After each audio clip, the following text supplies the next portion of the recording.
Donc je vous présente Dana qui jusqu'à l'année dernière a été en option théâtre chez nous donc qui a un parcours théâtral seconde, première, terminale en option facultative et qui a intégré la faculté art du spectacle cette année et elle avait envie et nous avions envie qu'elle vienne vous présenter cette formation-là qui peut intéresser des élèves qui ont fait option facultative en théâtre, mais pas seulement. Je pense que ça peut intéresser des gens qui, même s'ils n'ont pas fait cette option-là, peuvent être intéressés par les métiers du spectacle, que ce soit théâtre, cinéma. Voilà, c'est une formation que tu vas peut-être présenter un petit peu. Un peu grosso modo. Voilà. Voilà. Merci en tout cas. Alors déjà, là, j'ai une plaquette de la licence art du spectacle avec les parcours théâtre et cinéma. Donc si ça intéresse certaines personnes, je la laisserai à votre disposition à la fin. Donc je vais commencer par parler justement des attendus qui sont écrits sur les feuilles que l'on vous a distribuées. Donc dans les attendus, il y a 2 points sur lesquels je voudrais revenir. Donc les 2 derniers points. Donc dans ces points, il est marqué que faut pouvoir travailler de façon autonome, organiser son travail et faire preuve de curiosité intellectuelle. Et je tenais à revenir sur ce point parce qu'en effet, il faut énormément travailler. Il ne faut pas juste essayer de faire la moitié du travail parce que sinon, le semestre puis l'année qui passe très vite vont être totalement loupés. À savoir que, en tout cas pour la licence art du spectacle, au premier semestre, on nous demande de lire 4 ouvrages en général et de voir 6 à 7 films minimum par semaine pour ceux qui sont en théâtre. Ceux qui sont en cinéma, ce serait 2 à 3 films par jour. Donc ça demande beaucoup de temps et savoir s'organiser parce qu'en plus, il faut travailler sur les cours et faire des recherches complémentaires à côté pour développer une bibliographie et une filmographie importante.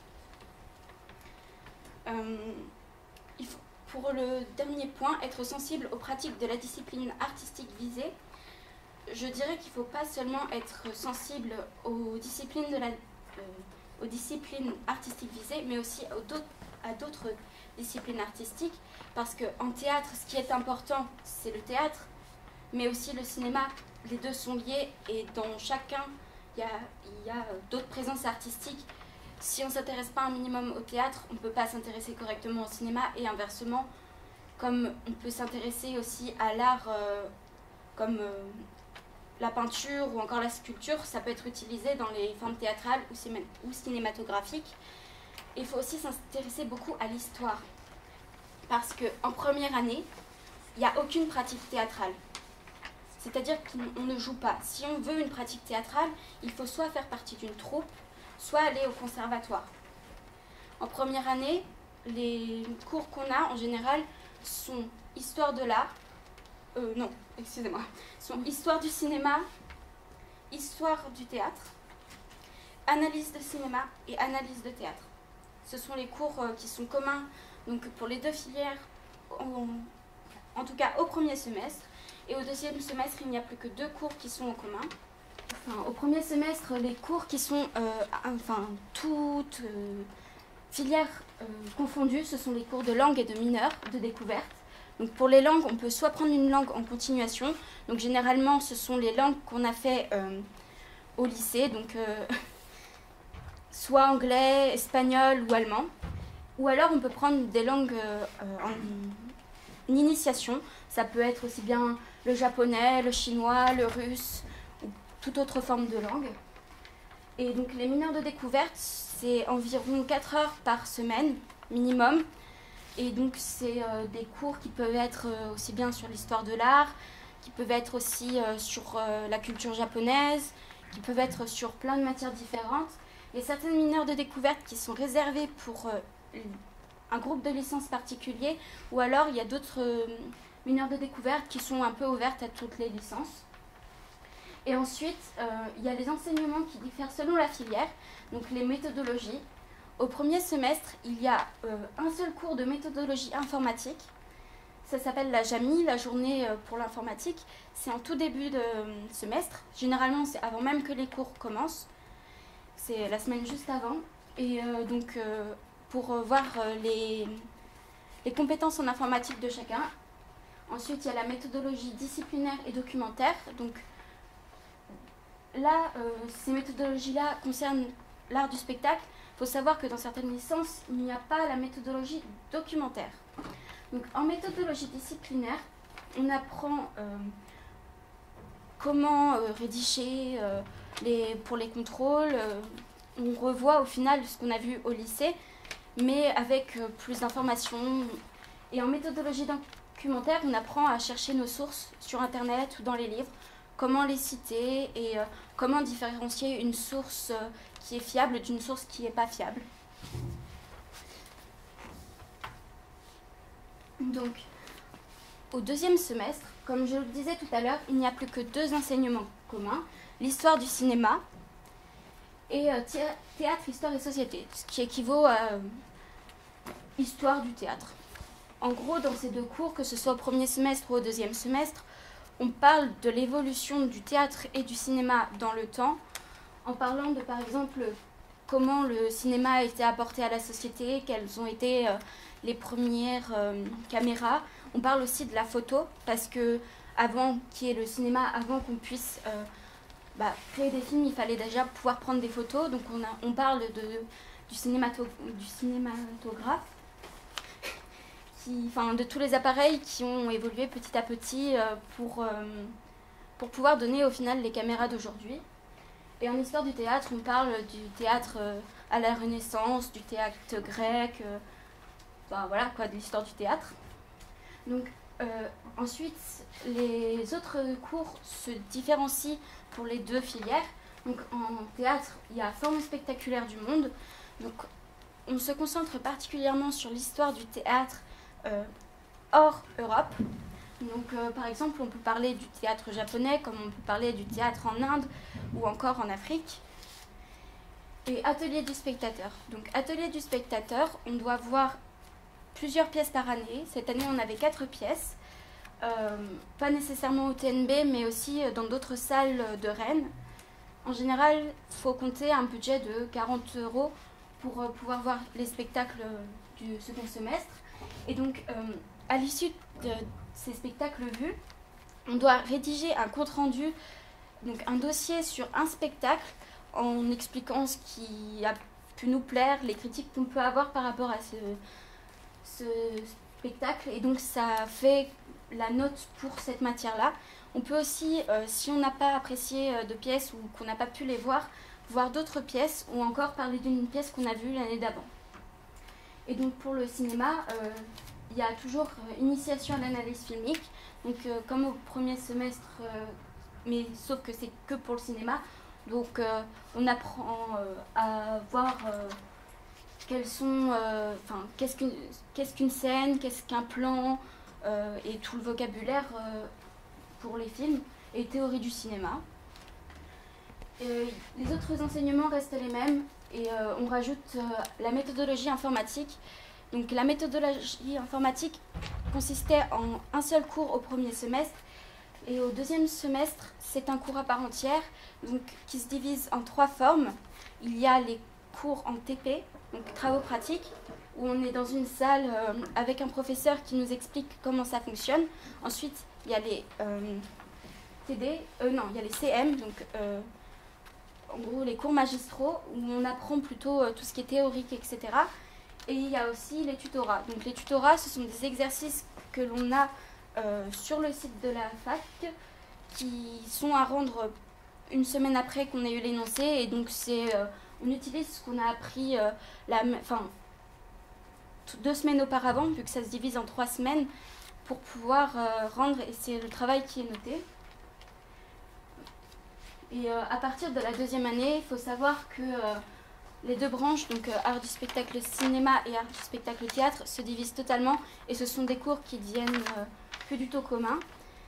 Et à partir de la 2e année, en tout cas pour la filière théâtre, il y a de la pratique. Donc c'est des ateliers, sous forme d'ateliers avec des professionnels. Et ça permet entre autres de créer un carnet d'adresses et de contacts pour pouvoir plus tard avoir des contacts dans le monde du spectacle. Et un des avantages en tout cas de Rennes, de ce que j'ai compris quand on nous a expliqué comment ça se passait, c'est que si on aime par exemple les marionnettes et qu'on veut se spécialiser dans les marionnettes, il y a possibilité de pouvoir rencontrer des personnes qui travaillent dans les marionnettes. L'établissement, vu qu'on est peu nombreux à partir de la seconde année, fait en sorte qu'on puisse au mieux être en contact avec les professionnels qui correspondent au choix de carrière qu'on décide. Je voulais aussi parler des chiffres parce que beaucoup de personnes pensent que l'art du spectacle, le théâtre, on va pratiquer toute l'année et que ça va être tranquille et sans travail. Et c'est pour ça qu'en début de licence, donc de première année de licence, il y a 450 élèves. Et comme on peut le voir, en deuxième année, il n'y a que 180 élèves. Beaucoup de personnes partent sur des a priori et donc au final, beaucoup arrêtent en milieu de deuxième semestre, si ce n'est pas en fin de premier semestre, parce qu'ils ne s'attendaient pas à ce que ce soit beaucoup de la théorie et au final pas de pratique. Et c'est pour ça qu'à la fin, au deuxième semestre, 55 élèves pour en théâtre, ça fait que des ateliers sont plus facilement praticables et généralement, il y a une quinzaine d'élèves par atelier. Est-ce qu'il y a des questions? Moi j'en ai une. Est-ce qu'il y a des gens qui suivent et théâtre et cinéma? Est-ce que dans les emplois du temps c'est des choses faisables? Ou est-ce qu'en fait, comme il existe des doubles cursus de licence à des endroits, est-ce que là il y a des gens qui s'intéressent en fait à la fois au théâtre et au cinéma et qui suivent les deux enseignements? Je ne crois pas, je pense que c'est faisable. Après, il y a sûrement des cours auxquels on ne peut pas assister. Après, vu que, en tout cas en première année, vu qu'il y a quand même pas mal d'élèves, généralement les cours sont divisés en 2 groupes ou en 3 groupes. Donc il y a toujours possibilité d'essayer de s'arranger pour assister un peu à n'importe quel cours. Mais ça peut être compliqué suivant les options, enfin suivant les langues ou suivant les matières de découverte que l'on choisit, surtout si après on prend d'autres options comme le sport, parce qu'il faut savoir qu'on peut aussi prendre une option sport et on peut même prendre 2 langues si on le veut, pas plus de 2 langues. Donc je pense que ça dépend aussi des emplois du temps, mais après, que je sache, il n'y a pas d'élèves qui font les deux. Il y en a par contre qui vont en théâtre parce qu'il n'y a plus de place en cinéma et qui après demandent à changer de filière et aller en cinéma pour le second semestre quand il y a des places qui se libèrent. Mais c'est assez compliqué parce que généralement ces personnes-là sont obligées de repasser leur premier semestre et donc soit ils les passent au rattrapage en juin, soit ils les passent l'année d'après pendant qu'ils sont en train de faire leur deuxième année. Ils doivent assister aussi aux cours de première année du premier semestre. C'est-à-dire qu'à l'inscription en début de première année, il y a un nombre de places en théâtre, un nombre de places en cinéma, et que donc ils sélectionnent en fonction des lettres de motivation. Est-ce qu'on est inscrit à art du spectacle et après c'est quand on arrive à la fac qu'on dit où on va? Non, c'est juste quand on s'inscrit sur Parcoursup, il faut qu'on mette si on veut aller en art du spectacle théâtre ou en art du spectacle cinéma. Et après, si on n'est pas accepté en cinéma, on peut demander à aller en théâtre. Oui. Est-ce que souvent il y a plus de places en théâtre ou en cinéma? Comme on peut voir ici, normalement il y a beaucoup plus de places en cinéma, mais il y a aussi beaucoup de monde qui demande à aller en cinéma. Donc généralement il reste des places en théâtre et pas du tout en cinéma. Et donc on peut essayer après, comme je l'ai dit tout de suite, de transférer de théâtre à cinéma ou inversement, même si la filière ne plaît pas spécialement, ou qu'on a vu qu'on avait plus d'attrait pour le théâtre que le cinéma, on peut passer au final d'une filière à l'autre, vu que c'est des filières qui sont extrêmement connectées, surtout en première année, c'est relativement faisable. Oui. C'est quoi le ratio demande et élèves acceptés? Alors, je sais pas vraiment. Je sais qu'en théâtre, généralement, plus ou moins tout le monde est accepté. En cinéma, par contre, je sais qu'il y en a beaucoup qui ne sont pas acceptés. Enfin, ça arrive qu'il y ait pas mal de monde qui ne soit pas accepté ou qui soit mis sur liste d'attente jusqu'au dernier moment.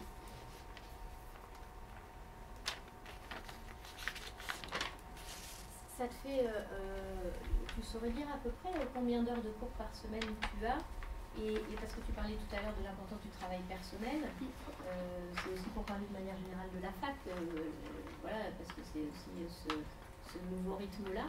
Est-ce que tu peux dire à peu près combien d'heures tu as en première année là Est-ce que ça diffère?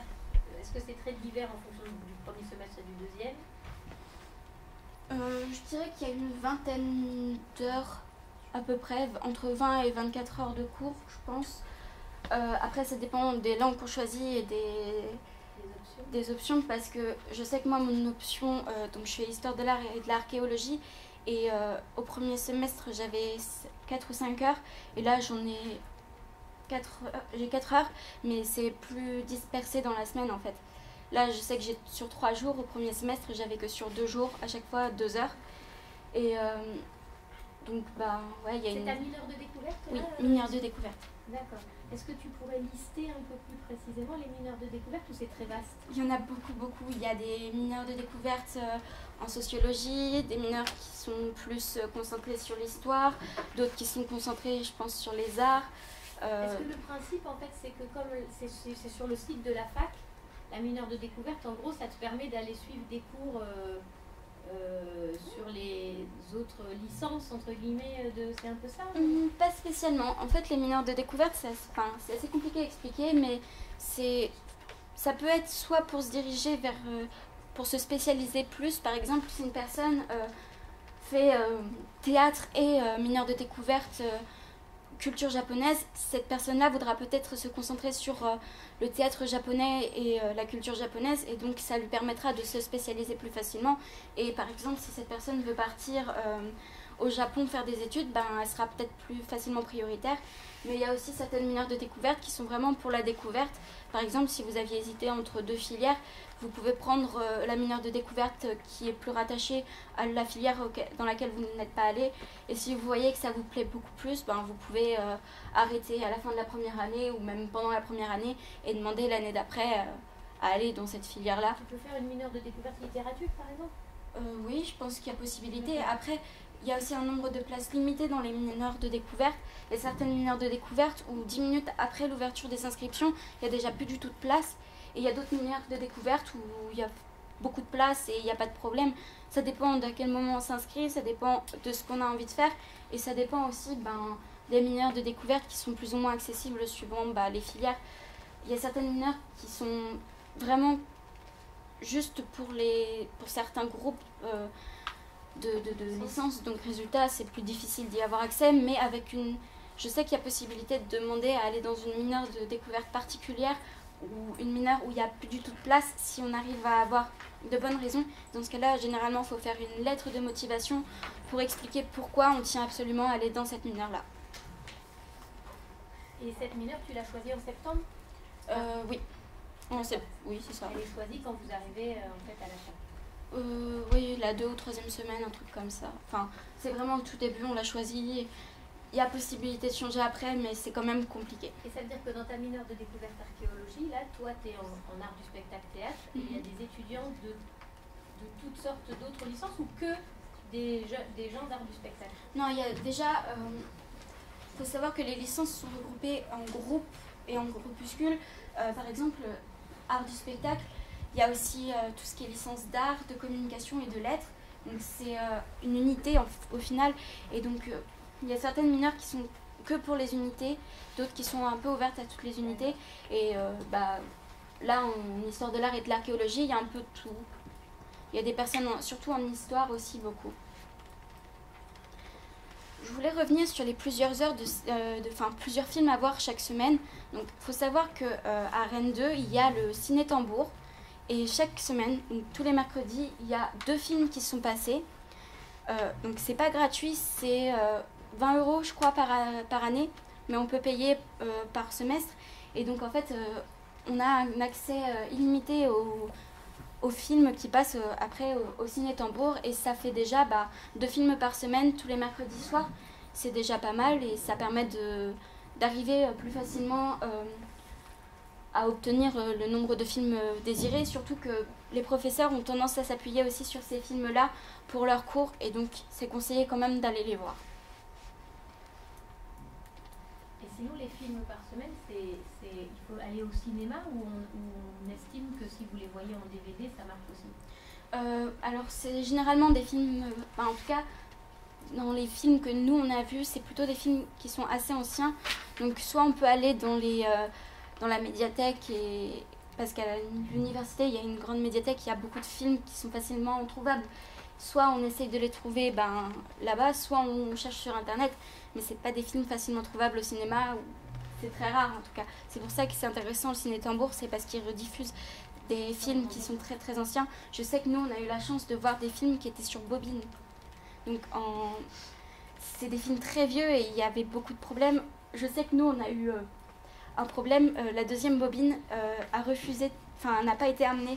Donc résultat, ils ont dû passer la deuxième partie du film en vidéo, en CD. Et résultat, c'était pas du tout la même qualité parce qu'au début, c'était extrêmement vieux, donc c'était abîmé, il y avait des taches, la qualité n'était pas top. Et après, en DVD, c'était beaucoup mieux, mais en même temps, ça perdait son charme et ça perdait de l'intérêt qu'on pouvait avoir pour un film comme ça, quoi.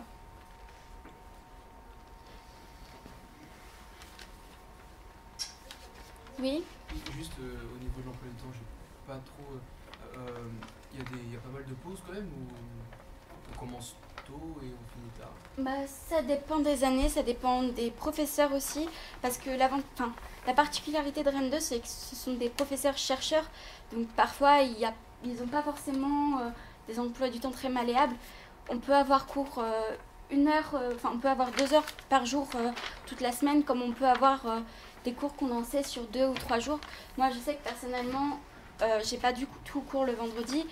Par contre, le mardi et le mercredi et le jeudi, j'ai quand même relativement pas mal de cours, surtout le mercredi. Et le lundi, j'ai que deux cours, donc ça fait 4 heures. Donc ça dépend vraiment des filières, ça dépend aussi des années. Et aussi des mineurs que tu prends. Les cours commencent à quelle heure? Il y a certains cours qui commencent à 8h, d'autres à 8h30. Ça peut aussi être à 10h45, comme ça peut commencer à 13h45, ou comme moi, le mardi, j'ai un des rares cours que j'ai est de 18h30 à 20h. Oui, ça peut être aussi relativement tard. Et un cours le samedi? Non, le samedi, j'ai pas cours, mais par contre, les partiels peuvent être placés un samedi. J'ai eu mon partiel de japonais, parce que j'ai pris une initiation en japonais. Mon partiel de japonais était un samedi matin. Donc, même si généralement les samedis on est tranquille, il peut arriver qu'il y ait des partiels le samedi. Ou encore des spectacles à aller voir le samedi, parce qu'il ne faut pas négliger ça aussi. Les spectacles, généralement, sont à des dates prévues où il y a peu de choix de dates, donc il faut parfois sacrifier un week-end pour pouvoir aller voir un spectacle, surtout qu'après, c'est noté quand même. Et les spectacles, vous avez donc il y a des partenariats avec divers théâtres, qui disait que c'était pas que le TNB, vous avez des tarifs préférentiels, il faut vous dépêcher de vous inscrire en début d'année où vous avez forcément toujours, tout le monde peut avoir une place, ou c'est un peu la galère? Alors, on a les tarifs étudiants, donc voilà. Ça dépend des professeurs que l'on peut avoir pour l'atelier du spectateur. Moi, je sais que parmi les professeurs qui arrivaient, il y a un professeur qui a préféré s'axer uniquement sur le TNB et donc pouvoir permettre aux élèves de prendre le pack, l'abonnement où il y a 3 ou 4 spectacles. Mais les places normalement sont réservées en général. Après, elles sont réservées, mais pas jusqu'au dernier jour avant le spectacle. Elles sont réservées généralement jusqu'à une semaine avant le spectacle. C'est bien précisé qu'on a jusqu'à telle date pour réserver nos spectacles. Mais il y a quand même les places qui sont réservées au préalable par les professeurs, parce que certains spectacles partent très très rapidement et il y a peu de place ou qu'un seul... ou alors il est joué qu'une seule fois. Nous par exemple, on est allé à certains spectacles où c'était joué qu'une seule fois à Rennes, même en Bretagne, et c'était une relativement petite salle, et si les places n'avaient pas été réservées, ça n'aurait pas été possible d'avoir nos propres places au final. Et vous voyez quoi cette année? Vous avez vu quoi? T'as vu quoi? On a vu L'Arbre en poche. Donc c'est celui-là où il y avait peu de place. On a vu... Je sais plus les noms. Le spectacle, l'option théâtre est allée voir au TNB. La collection. On a vu un spectacle sur le bateau péniche.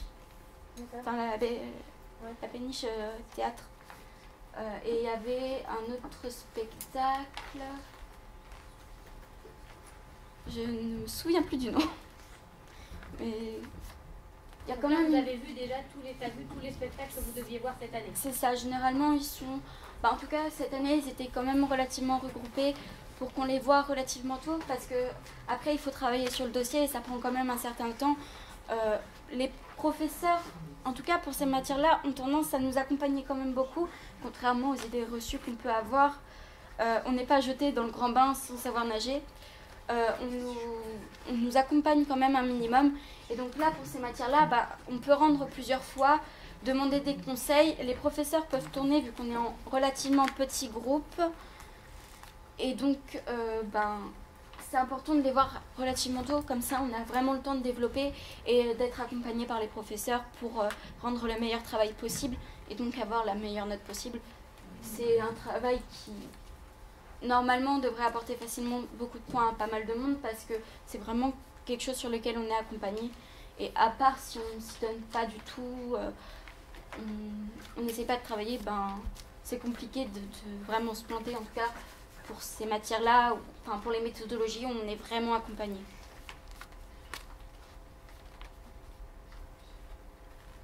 D'autres questions ?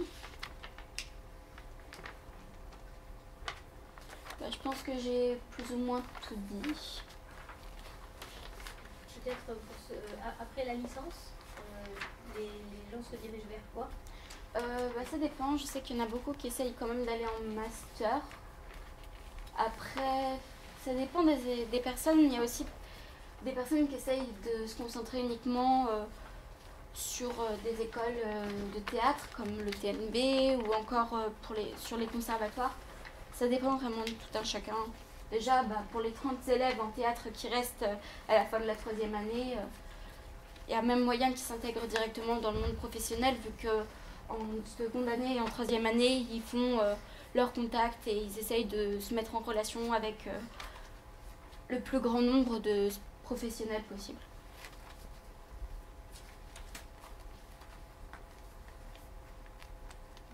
Les gens qui font art du spectacle font tous comédiens? Non, pas spécialement. Par exemple, comme je l'ai dit tout à l'heure, il y en a qui aiment particulièrement le théâtre de marionnettes. Et ils peuvent après se spécialiser dans la confection de marionnettes. Il y a certaines personnes aussi qui font art du spectacle, mais qui veulent, par exemple, devenir metteur en scène ou encore se spécialiser dans les sons, dans les éclairages, dans les costumes. Enfin, au final, c'est pas que pour devenir comédien, c'est pour travailler dans le monde du spectacle.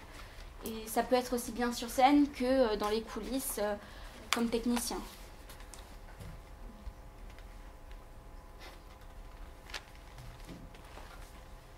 Voilà.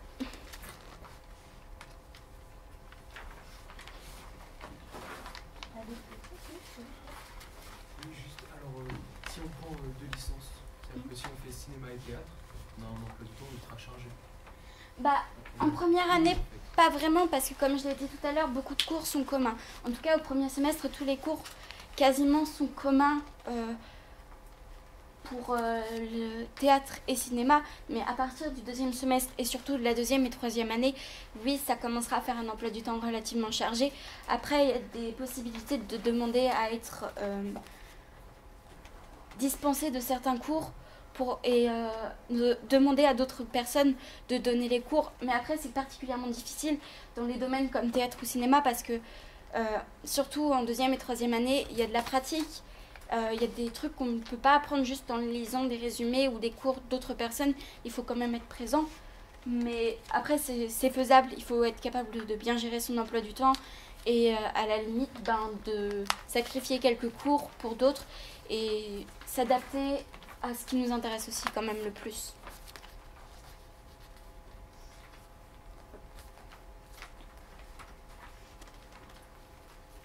Bon, je pense que j'ai tout dit. S'il y a d'autres questions, si des personnes veulent poser des questions sans être devant tout le monde, voilà. Merci Bella en tout cas.